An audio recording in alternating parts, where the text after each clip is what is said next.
So our very first speaker this morning is Richard. And Richard, I'm going to be really sorry if I don't pronounce your last name right.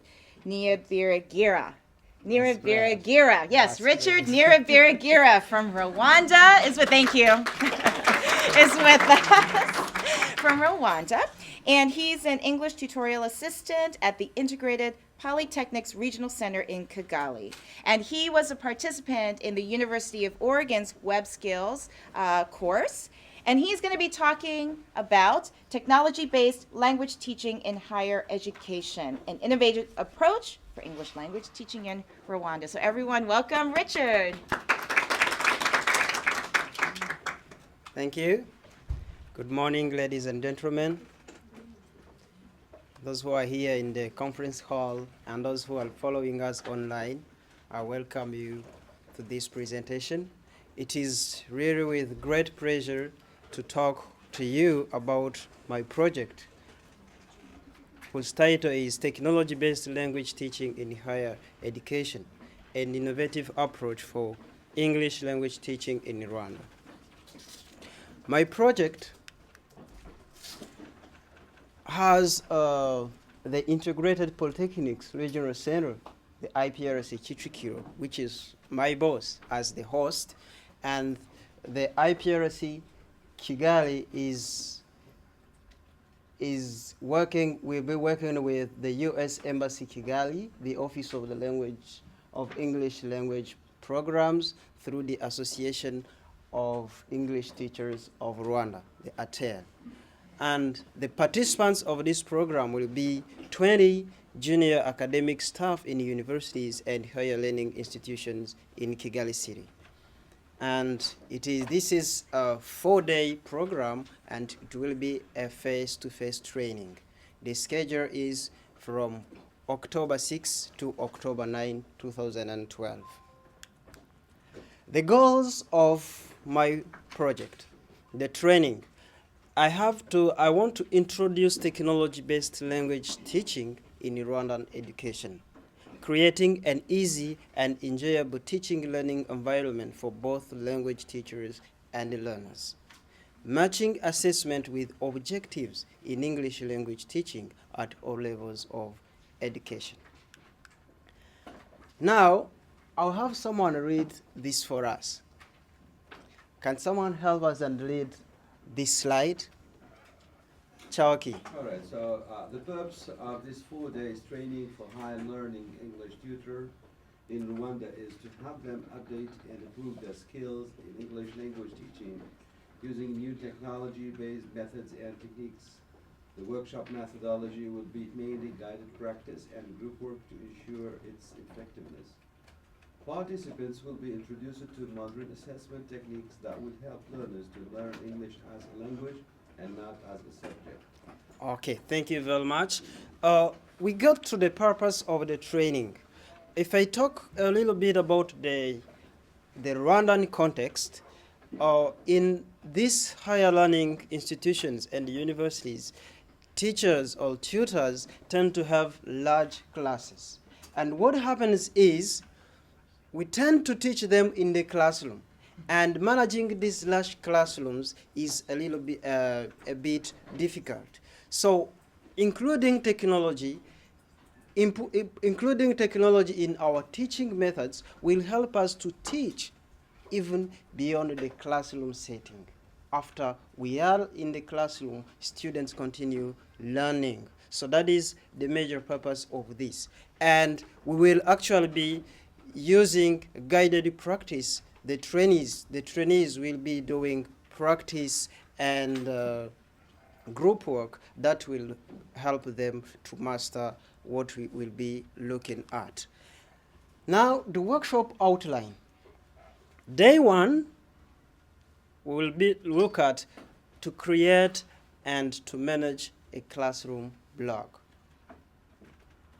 Day 2, creating and managing a NiceNet class forum. Day 3, different search engines. Google, Nolo Tools, Wikispace, Vocaro. And day 4, we look at the assessment techniques and Bloom's taxonomy. The reason for this, these are the blog, creating a blog and managing it for teachers to be able to help their learners using blogs, using NiceNet. They have to master it themselves. So that is why the workshop will intend to tell them really how you can create a blog and how you can manage it. So that if they get to their students, the students know there is a blog there and we can post, and if they post, the teacher knows where to find the post. The teacher knows how to put a comment. The same to a NiceNet class. This is a forum where the students will be posting their works, posting their comments, and commenting to other colleagues' works. And this has to be managed by the teacher. So the teacher has to have, needs to have knowledge about all these. And there is also something I included, which is assessment techniques and Bloom's taxonomy. Assessment techniques because when we look at the way assessment is done, it seems that we assess to have marks for our students. And this shouldn't be the case as far as language learning is concerned. We should assess if our students have got the skills that we have given them, if they can communicate with the language we have given them, rather than just getting mark and say, this needs to pass, this to remain, this one needs to remain in the same year. We should go beyond this kind of assessment. What does research say? I may be talking about including technology, using technology in the classroom. Then you say, what is that? But this is not my only idea. I'm not the only one who believes technology can do a lot in the classroom. Researchers have done something about it. And they have found that the more a teacher employs instructional technology in the classroom, the less the teacher-centered and the more student-centered a classroom becomes. Technology-enhanced classrooms have been found to promote discovery learning, learner autonomy, and learner-centeredness. And this is the very thing we need in our classes. We need our learners to be creators. We need our learners to work on their own if we want to work with this advanced world, with this technology-based world. We need to have this in our learners. So by using technology, we will get to all this without any problem. Using instructional technology to foster collaborative communication among students has been shown to foster proficiency in non-language skills areas: speaking, writing, reading, and listening, including intercultural communication. Intercultural communication, all of you here in the room, I think you have a good experience about this. Just go back and remember when you were doing your online courses. Think about the people you met. They were different, isn't it? And you got something new from them. So that is what we call intercultural communication. You know something beyond your boundaries, the culture of another country. There is something you learned and that you didn't know before. There is something you are learning. As we are here, we have 25 scholars from different countries. We are getting different cultures. So this is what happens online. And this is what we put in our learners when we use technology. And all this, Jean and Elben has proved it in their 2007 research. So now consider this. Tell me, I will forget. Show me, I will remember. Involve me, I will understand. And use technology with me, I will participate, I will transfer, I will employ, and I will create. Is that your copyright? Is that your edition? Actually, this one, I read it through this. I got it from Jean and Elben 2007's work. So, and I found it, we could actually get this and use it. So this is using technology, we are allowing our learners to participate in our classroom. We are allowing our learners to transfer. They participate, then they transfer what they have learned to the outside situation, to the real life situation. And they employ it, and we allow them to create new things. And if our learners can create, maybe in a given language communication purpose, we allow them to create something. That is, we will have attained the language communication, the language learning goals. Now, this. We talk about technology, and you say, tomorrow I'm going to class and my students are going to learn all of the things through technology. Everything through technology. But you have to be careful. You have to pay attention for some things. And these are these. Before steaming ahead with a new topic, if you are sure you're going to use a given IT, give students classroom time to tinker with the IT in question. Why this? Sometimes we have our students. We know our students can use iPads. We know they have internet in their telephones.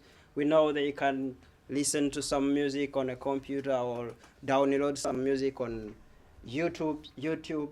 And from that, we believe that they can also do well in our classroom tasks using technology. But this is not it. It can be easy for them to use these tools. But since if you are giving him, letting him know how to create a blog, if it is how to make, to create a blog and post on a blog, to participate in a NiceNet class, it is very different from when you are telling him to write an email to his or her friend. So give him time to follow this. This will allow you, the learner is not dealing with mastering the technology you are giving him and mastering the topic of the day, the language topic. So make sure you separate the two. In this way, they won't be trying to master the technology as well as the content. Allow for technology tinker time, and then when the time comes to use the technology to aid instruction, neither you nor the students will get frustrated. Whenever one is working with technology tools, he or she needs to be aware of the potential frustrations and how to avoid them. This is for teachers. You need to know if you are going to class, technical difficulties, internet connection problems, you go to visit, you are in front of the students, you tell them, hey, open this website, you find the website was closed, was broken. So all these are frustrations. And imagine if you're in front of your class, you tell them, open this website, there is a content you want them to look at, then you find the website is not working. It will be hard to manage your class, and they will start shouting, probably. But now, there is what you have to do. Beforehand planning. Before you introduce any technology, make sure you are a technology-based lesson. Make sure you are acquainted with these technology tools. If it is a website, make sure you have checked the website works. If it is a projector, make sure you have everything beforehand. Beforehand planning is the key to avoid all these frustrations a teacher can meet. Now, should the language be taught only in a classroom setting? This is a question. And what is the primary purpose of learning a language? To communicate or to pass a test? This again comes to assessment. This comes to why do we assess? Do we assess to test? Do we test to see whether our learners have reached their communicative language learning purposes, or to see if they can pass the test and go to another level? These are questions you have to think about as teachers, and I know you will come up with very good answers. So I will conclude. And by concluding, I will just first we talked about technology, different types of technology we can include in our classes, assessment, and what researchers say on using technology in the classrooms. By concluding, I will say that the best teacher changes with time. The best education we can offer in nowadays technology-led world is the one that uses technology as well. And best educational system is shown by its own growth, as growth is the only evidence of life, as John and Newman stated it. So I will say, let's shape the way we teach English.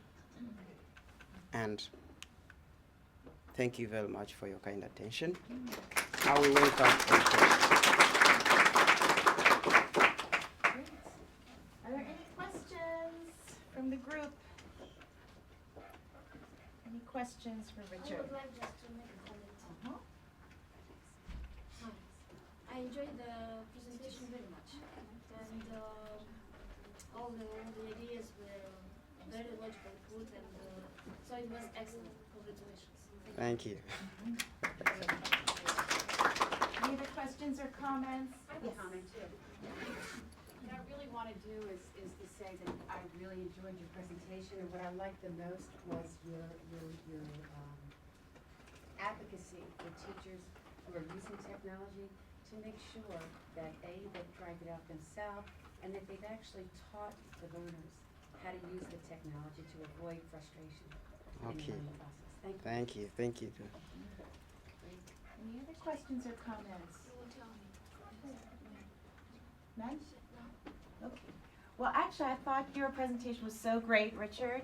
And you know, what I really loved was this process of creating the blogs and creating the NiceNet class forums together with the teachers so that they Yes. have something to leave your training with that they can use. So that sort of applied, approach I think is really going to be successful. So I thank you for that. Absolutely. And yesterday we talked about digital natives versus digital immigrants, and based on I think your age, you probably would qualify as a digital native. Am I right? Do you identify yourself as a digital Sorry. native?